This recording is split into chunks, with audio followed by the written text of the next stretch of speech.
오늘 성경 말씀은 다니엘 5장 25절에서 31절입니다. 우리는 건강검진을 통해 건강을 체크합니다. 그런데 이 건강검진보다 더 중요한 것이 있습니다. 그것은 지금 나는 하나님 앞에서 어떤 평가를 받고 있는가입니다. 만일 우리가 자기 마음대로 살다가 인생이 끝난다면 어떻게 되겠습니까? 그것으로 모든 것이 끝나는 것이 아닙니다. 이 세상에서의 삶이 끝나면 우리는 즉시 하나님 앞에 서게 됩니다. 그때 하나님께서 우리를 어떻게 평가하실까요? 이 세상에서의 우리의 인생이 끝나고 우리가 하나님 앞에 서는 그 날은 최종적으로 우리의 인생을 평가받는 순간이 될 것입니다. 그리고 거기서 우리의 영원한 처소가 결정됩니다. 그날 미처 준비되지 못한 채 하나님 앞에 서지 않으려면 인생을 살아가면서 날마다 하나님께서 나를 어떻게 보실지 생각해 보아야 합니다. 오늘 본문에서 우리는 하나님께서 벨사살의 시대와 나라를 끝나게 하시는 장면을 볼 수 있습니다. 그것은 어느 날 갑자기 된 일이 아니었습니다.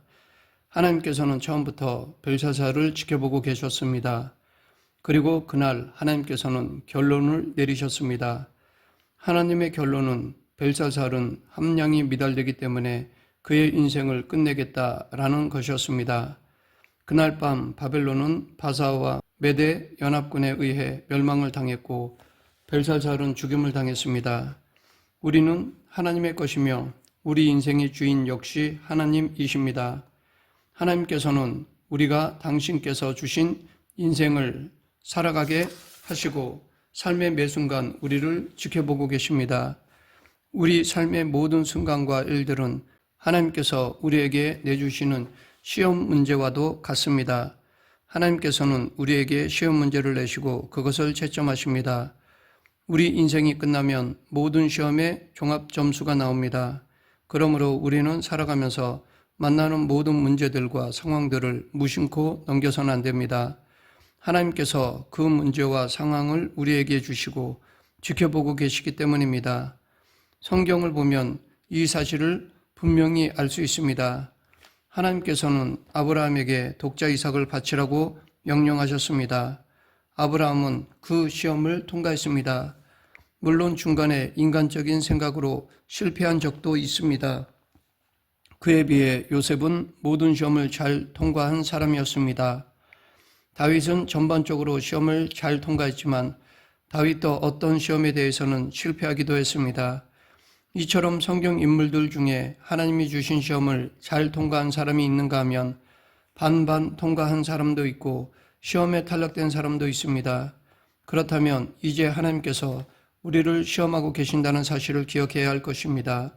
하나님께서는 우리에게 시련과 고통을 주셔서 시험하기도 하시고 성공과 형통함을 주시며 시험하기도 하십니다. 때론 인간관계를 통해서도 우리를 시험하십니다. 돈을 잘 벌게 하셔서 시험하기도 하시는가 하면 가난한 형편에 처하게 하심으로 시험하기도 하십니다. 또한 질병이나 사고를 당하게 하여 시험하기도 하십니다. 때로는 극심한 침체에 빠지게 하여 시험하기도 하십니다. 우리는 신앙생활을 하면서 아무리 기도하려고 해도 기도가 잘 되지 않고 하나님이 전혀 느껴지지 않을 때가 있을 것입니다. 때론 하나님은 그럴 때도 여전히 우리가 당신을 신뢰하며 사랑하는지를 시험하십니다. 그렇다면 지금까지 나는 이 모든 시험들을 어떻게 치러왔습니까? 지금 나의 점수는 몇 점이나 될 것 같습니까? 마침내 이 모든 시험이 끝나는 날이 반드시 올 것입니다. 이 세상에서의 인생이 끝날 때가 올 것입니다. 그러나 지금 우리는 아직 시험이 끝나지 않았습니다. 우리는 여전히 시험을 치르고 있습니다. 이 사실이 한편으로 얼마나 다행스러운 일인지 모릅니다. 왜냐하면 아직 끝이 아니라는 것을 말해주기 때문입니다.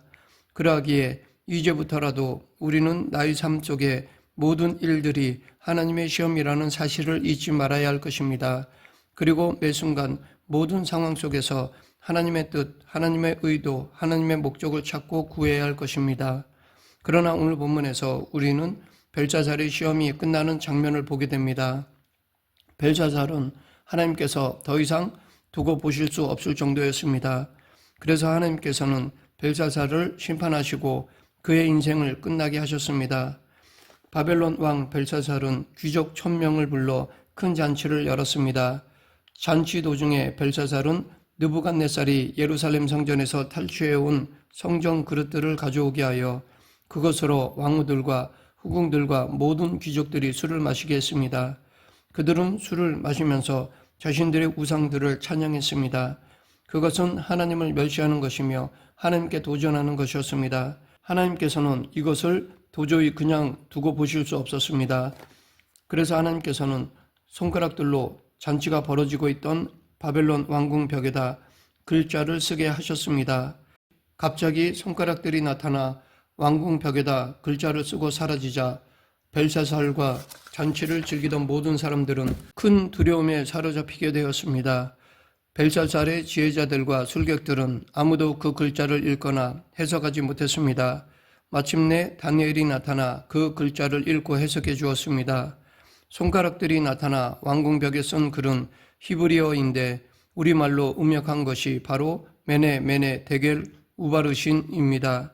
직역하면 세어보았다, 세어보았다, 다뤄보았다, 그리고 나누었다 라는 뜻입니다. 오늘 본문 25절부터 28절 기록된 글자는 이것이니 곧 메네 데겔 우바르신이라. 그 글을 해석하건대 메네는 하나님이 이미 왕의 나라의 시대를 세워서 그것을 끝나게 하셨다 하미요, 데겔은 왕을 저울에 달아보니 부족함이 보였다 하미요, 베레스는 왕의 나라가 나뉘어서 메대와 바사 사람에게 준 바 되었다 하미니이다 하니. 다니엘의 해석은 벨사살에게 최악의 내용이었습니다. 그러나 벨사살은 약속대로 다니엘에게 상을 내렸습니다. 하나님께서는 손가락들을 보내사 왕궁벽에 글자를 쓰게 하심으로 벨사살의 심판을 계시하셨습니다. 그리고 그날 밤 다니엘이 해석한 대로 이루어졌습니다. 메대 사람 다리오가 왕이 되었습니다. 이제 이 심판의 메시지를 하나씩 살펴보겠습니다. 메네는 세어보았다 라는 뜻인데 하나님께서 벨사살의 시대를 세워서 그것이 끝나게 하셨다는 것을 의미합니다. 벨사살은 하나님께서 과거 느부갓네살에게 행하신 놀라운 일들을 보고 들어서 알고 있었습니다. 그럼에도 불구하고 그는 하나님을 무시했습니다. 벨사살은 아버지 나부니두스를 대신해서 나라를 다스리게 되었을 때 선한 느부갓네살처럼 여호와 하나님을 두려워하는 어리석고 연약한 짓은 하지 않겠다고 결심했습니다. 하나님을 무시하고 믿지 않았던 것입니다. 하나님께서는 그의 모든 행위를 세어보고 계셨습니다. 마침내 그가 성전 기명들을 가져다가 술을 마시고 자기들의 우상을 찬양하자 하나님께서는 그를 심판하시기로 작정하셨습니다. 그날 밤 벨사살은 죽임을 당하고 바벨론은 멸망하였습니다. 하나님께서는 이것을 느부갓네살의 꿈을 통해 이미 계시하셨습니다. 느부갓네살이 꿈에 보았던 큰 신상의 금 머리는 느부갓네살과 바벨론을 가리켰습니다. 이제 바벨론은 멸망을 당하고 신상의 은으로 된 가슴과 팔에 해당하는 메대와 바사가 바벨론을 잇게 되었습니다. 벨사살은 바벨론이 비록 바사와 메대 연합군에 의해 포위되어 있었지만 성이 워낙 견고하고 누구도 침공하지 못할 요새였기 때문에, 그리고 20년 이상 쓸 수 있는 물자가 비축되어 있었기 때문에 안전할 것이라고 생각했습니다. 그래서 그런 상황에서도 대규모 잔치를 열었던 것입니다.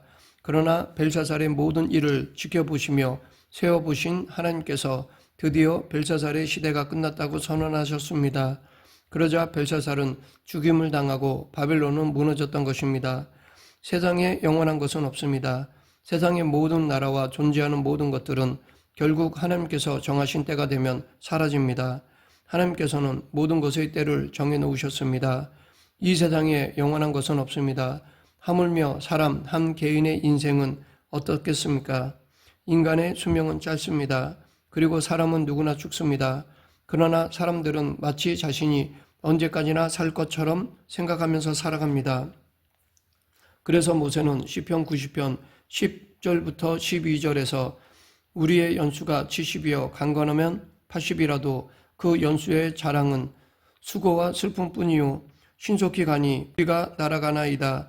누가 주의 노여움의 능력을 알며 누가 주의 진노의 두려움을 알리이까 우리에게 우리 날 계수함을 가르치사 지혜로운 마음을 얻게 하소서라고 하였습니다. 하나님께서 우리의 인생을 카운트하고 계시다는 것을 잊지 말아야 합니다. 이것을 깨닫는 것이 지혜입니다. 대겔은 달아보았다라는 뜻입니다. 하나님께서 벨사살을 달아보셨더니 함량이 미달되었다는 것입니다. 하나님께서는 처음부터 벨사살이 살아온 인생과 모든 행위들을 달아보고 계셨습니다. 그는 어렸을 적에 하나님께서 행하신 놀라운 일들을 보고 들었습니다. 그러나 의도적으로 하나님을 무시했습니다. 그는 왕이 된 후 교만하게 하나님을 멸시하고 하나님께 정면으로 도전했습니다. 하나님께서는 그 모든 것들을 다 기록해 두셨습니다. 그리고 이제 벨사살은 힘이 부족하여 하나님의 기준에 미치지 못한다 라고 선언하셨습니다. 그날 밤 벨사살은 하나님의 심판을 받아 죽임을 당했습니다. 하나님은 벨사살만 저울에 달아보시는 것이 아닙니다. 오늘 우리도 예외 없이 하나님의 저울에 달려야 합니다. 우리는 누구나 조만간에 죽어서 하나님의 심판대 앞에 서게 될 것입니다. 그런데 우리는 그 전에 스스로 하나님의 저울에 올라가 볼 수 있습니다. 즉 말씀이라는 저울에 올라가야 합니다. 이것은 마치 모의고사와도 같습니다. 우리는 수시로 하나님의 저울에 올라가 우리의 무게를 확인해 보아야 합니다. 그리고 만일 우리가 하나님의 저울에 달려 미달되고 있다면 어떻게 해야 할까요? 무엇보다도 겸손해야 합니다. 오직 하나님의 은혜로만 내가 살 수 있음을 인정해야 합니다. 우리는 하나님 말씀을 내 안에 채움으로 그리고 그 말씀에 순종함으로 우리는 무게를 채울 수 있습니다. 우리에게 맡겨주신 사명에 충실함으로써 하나님의 기대를 충족시킬 수 있습니다. 겸손하게 말씀에 순종하며 믿음을 지키고 충성을 다해야 합니다. 우바르시는 그리고 나누었다 라는 뜻입니다.